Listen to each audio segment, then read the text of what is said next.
नमस्कार, आप देख रहे हैं समाचार टॉप 10। बांग्लादेश पर हिंदुओं पर हो रहा है अत्याचार। हिंदू युवा वाहिनी निवर्तमान प्रदेश मंत्री का क्या कहना है, देखिए हमारे संवाददाता की खास रिपोर्ट।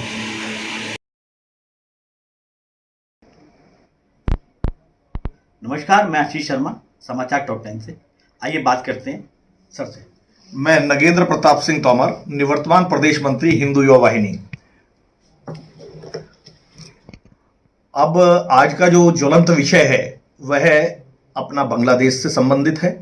जहां पर आप देख रहे हैं लगातार निरंतर खबरें आ रही हैं, क्योंकि आजकल सोशल मीडिया का जमाना है। बेशक अंतर्राष्ट्रीय स्तर पर इसको बिल्कुल नेग्लेक्ट किया जा रहा है, चाहे वो यूएनओ हो, चाहे वो अन्य मानवाधिकार अंतर्राष्ट्रीय संगठन हो, उनके द्वारा कोई इस बात पर नहीं दिया जा रहा कि वहां किस प्रकार से हिंदुओं का उत्पीड़न हो रहा है। वहां पर महिलाओं के साथ बलात्कार हो रहे हैं, एक एक महिला के साथ 10-10 पुरुष, और एक महिला के मैंने जो देखा है उसमें एक महिला जो थी दलित महिला बच्ची है, उसके साथ 140 लोगों ने रेप किया और वो उसमें जो है मारी गई बेचारी। और इस तरीके से अनेक लोगों को उनके कपड़े उतरवा करके उनकी पहचान करके कि उनका खतना हो रहा है या नहीं हो रहा है, उसके बाद उनके साथ अब मार पिटाई हो रही है, उनको मारा जा रहा है, कत्लेआम हो रहा है। ये जो सारी चीजें समाचार सुनने में मन उद्दलित हो जा रहा है इसे देख करके। और केवल ये क्यों हो रहा है इसे हमें समझना होगा, हमें उस मानसिकता को समझना होगा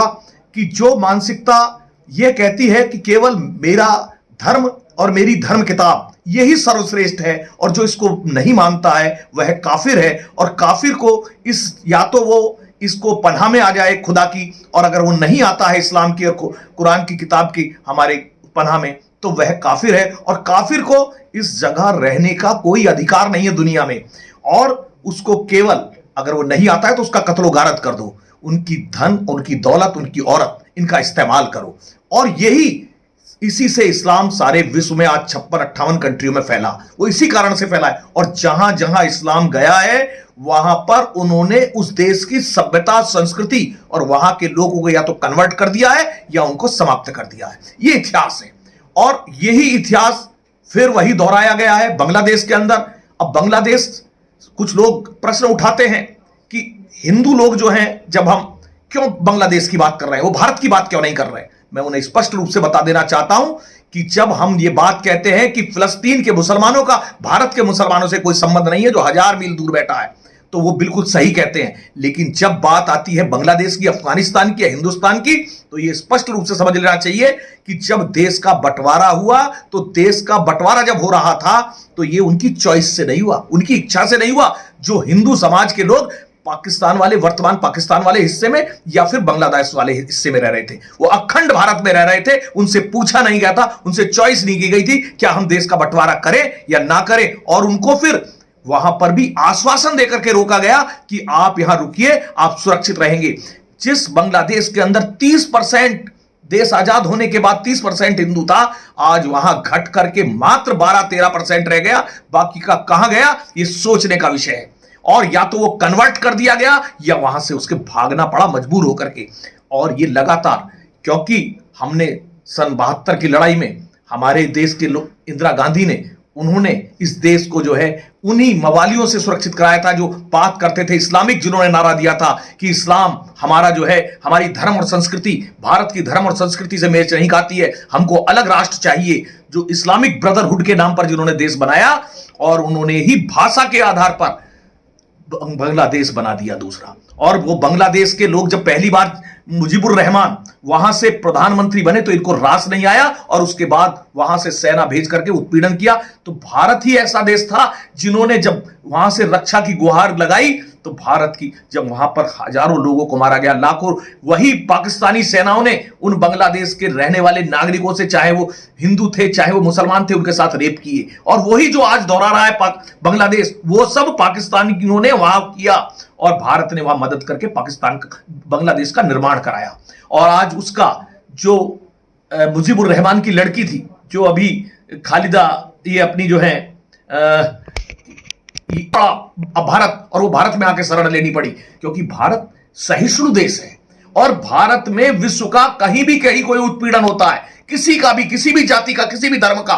तो उसे मालूम है कि सर्वधर्म संभाव की बात करने वाला केवल हिंदू समाज है, और वो भारत देश है जहां पर संस्कृति और सभ्यता, जहां ये सिखाया जाता है कि सभी मानव एक हैं और हम सब आपस में भाई हैं, और इस कारण से वो यहां आकर के शरण लेते हैं। और उसी का नतीजा मैं आपको बता रहा हूं, ये फारस जो कि फारसियों का देश था, जो आज ईरान के नाम से जाना जाता है, जहां आज कट्टरपंथ है, और वहां के जो फारसी लोग थे, जब वहां मुगलों ने, इन मुस्लिम आक्रांताओं ने, जो बहसी हैं, राक्षस हैं, इन्होंने जब वहां पर वही प्रवृत्ति अपनाई, तो वहां से आकर के फारसी भारत में आए, और वो फारसी भारत में रहते हैं। उन्हीं में से एक रतन टाटा, जिनके टाटा कंपनी है, वो आप जानते हैं। इन लोगों को शरण यदि किसी ने दी तो हमने दी,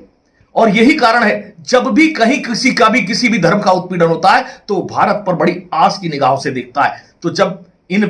प्रधानमंत्री के साथ ऐसा हुआ तो ये भी भाग करके भारत में ही आई, और भारत ने इन्हें कुछ शरण दी। जैसे कि अभी देखा जा रहा है, कोई भी राजनीतिक दल बांग्लादेश के बारे में कोई नहीं बोल रहा है, इसके दृष्टिकोण क्या देखते हो आप? सब मुस्लिम तुष्टिकोण पर आधारित है। उनको मालूम है कि भारत का मुसलमान जब भी धर्म की बात आती है एकजुट हो जाता है। उसका ना तो न्याय से उसे कोई मतलब है, ना उसको किसी साख सुविधाओं से मतलब है, लेकिन वो धर्म के नाम पर एकजुट होता है, और उसको लिए धार्मिक तुष्टिकरण करने के लिए मुस्लिमों का सारे जितने भी और गैर राजनीति ये जो बाकी के दल हैं, जो कि विपक्षी दल जिन्हें हम कह सकते हैं, भाजपा को छोड़ करके, उनका सबका एक ही मकसद है कि थोक के भाव में